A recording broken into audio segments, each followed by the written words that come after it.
Do you think that's the danger? He's insulated himself so much from the reality of everyday lives of Trinidadians and Tobagonians, then in fact he doesn't understand what really is needed on the ground. Because that was my feeling from you when we were speaking before we started this interview. It's the same, that's the fact.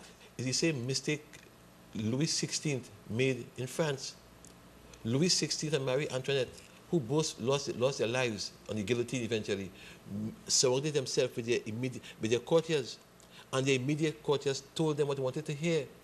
In fact, Marie Antoinette has even told the people, when they asked her, of course, right, for bread to feed themselves, she said, if you can't get bread, eat cake. She didn't understand. She did not understand that when they said bread, they didn't mean bread literally, and so on. And that's what happened to Mr. Manning. Louis XVI, I see in Mr. Manning today. And all I'm saying to you is that I hope to God I don't ever become like that. And that is why, in reality, I repeat, I keep my feet on the ground. Now, you mentioned Louis, of course, and Marie Antoinette, famous for building grand palaces and monuments, while the vast majority of people suffer. Your history is good. Your history is first class. The Trinidad and Tobago education system, right. way back when. Good. So you're seeing an analogy then, I'm assuming, between Mr. Manning's government's fairly grandiose plans for development, which involve lots of structures. Tall buildings and so on. And stadia. And you can't fix a flood. Tall buildings, and for 3 days you can't get a bed in the hospital. Tall buildings and so on, and they can't get an operation for gallstone after 2 years. Tall buildings, and a woman came to me to tell me that she has to renew her passport. She wants to go overseas to set up an operation, and they told her to come back in 13 months' time. And she showed me the receipt here. Come back in 2011. They told her for a passport. Today, these are things that the poor man, that's all he asks for. In my constituency, and please, I might be getting so angry, I'm not. But in my constituency, the vast majority of people want box drains and road. They don't want CPAP job. They don't want herb job. They don't want no high-rise building. They don't want the city Hyatt. They want to fix the box drains on the road. Are they asking for too much? A lot of them want water as well, I think. But sure. And all around you, you have flood. Mm-hmm. Flood, water and sun, flood. But in your house, you can't get any water in your pipe. And that speaks to a government that has missed out on the fundamentals, doesn't it? But what kind of planning is that? What kind of planning is that? Well, let's turn back to your job as a magnet of sports. It's all about management, isn't it? And how you prioritize and where you spend your money. But sure, that is why, take sport. We are sending, this weekend, on the 20 team to Egypt to take part in the FIFA Under 20 World Cup, the second highest competition. It's September, but the team has already gone to tour in South Korea, in UAE, in Argentina, in Venezuela, in Brazil. The team is going now to England for 10 days, then Tunisia in a camp, then Malta in a camp, then Cyprus in a camp, and then to Egypt. You know why? Because the present World Cup team you have is an Asian team. And therefore you have to find a team that in 4 years' time will fill the void for these guys. But you don't have to wait until then. You have to do it now. And therefore this is why we have invested $11 million in this team. Because this is the successor to the present team. That is planning. And you begin on a 17 team that will fill the gap for this team when they go up in 4 years' time. And I repeat, that is planning. And at every level, you do planning, so you know in 4 years' time what you want.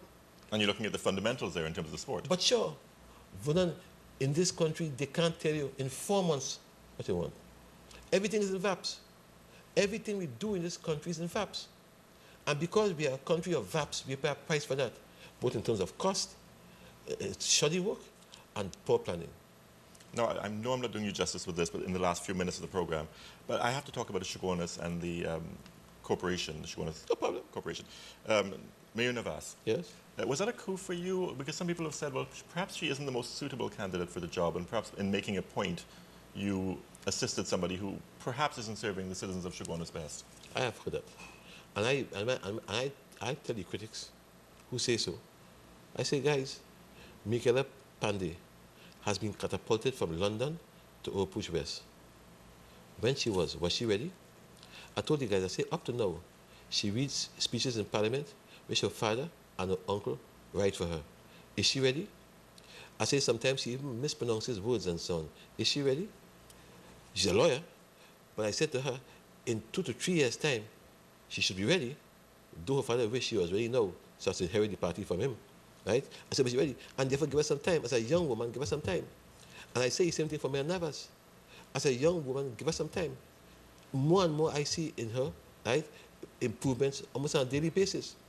And 1 year from now, I tell you, Vernon, you wouldn't make her the mayor the way she would have improved. Well, you know, some of your critics have said, in fact, it's Mr. Warner wanting to be mayor of Chaguanas as well, that you want to have a puppet that you can put there. But I don't see why I should be mayor of Chaguanas. I'm the MP for Chaguanas West. And there's nothing the mayor could do in Chaguanas that I as MP can do. But I felt that the mayor who you had there had become alienated from the people, was disliked totally, was more concerned about himself than the people. And I felt the time for change had come. And I should have demonstrated in Chaguanas, which is Mr. Pandey's base, I should have demonstrated in Chaguanas what change meant. So I took a young woman, not a woman, and put in, and I make no apologies for them. It's a coup, yes. It's my coup. Yes, I did it. And I'll do it again tomorrow if I have to. Because I believe the symbolism was correct. And I tell you this again, that achievement has been, for me, the major success that I've had the last year or two. Was that a message you were saying to Mr. Pandey and the executive? Listen, you might think you have control over your core areas, but in fact, I can actually change that control that you have. It was a message. And it was a message because I tell you something here today, there are more messages to come. I wouldn't. So you're telling them watch their back? I would not, of course, see what they are, but there are more coming. So in other words, watch your back if Watch you're your the back. executive. That's right. I tell you one more time, there are more messages coming, Vernon. Watch your back. Now, we have about 30 seconds. Like you mentioned earlier, I just want to be clear, you're going to suddenly switch your attack now from dealing with Mr. Pandey and his leadership of the UNC to going after Mr. Manning. National issues. National issues. So for those critics who said, well, why isn't he attacking the Prime Mr. Manning, Minister? it's a phase. Everything is in a phase. Mr. Pandey is now discredited. He's in his last days. Whatever happens, Mr. Pandey, he will fall shortly. Whatever happens, a matter of time. So therefore now you lift the bar again, you move on to a higher phase, a new era, and you go after Mr. Manning and the PNM because that is the source of the evil in this country. And that's what you do.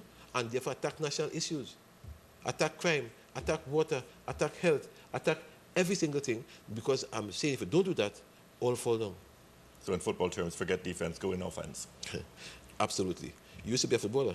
I wish. I was on the C team. Okay, good, no problem. Austin Jack Warner, thank you so much for being on the program. I know you're a very busy man. Thank you very much. Thank you. You've been viewing One on One. Join us again tomorrow for another edition.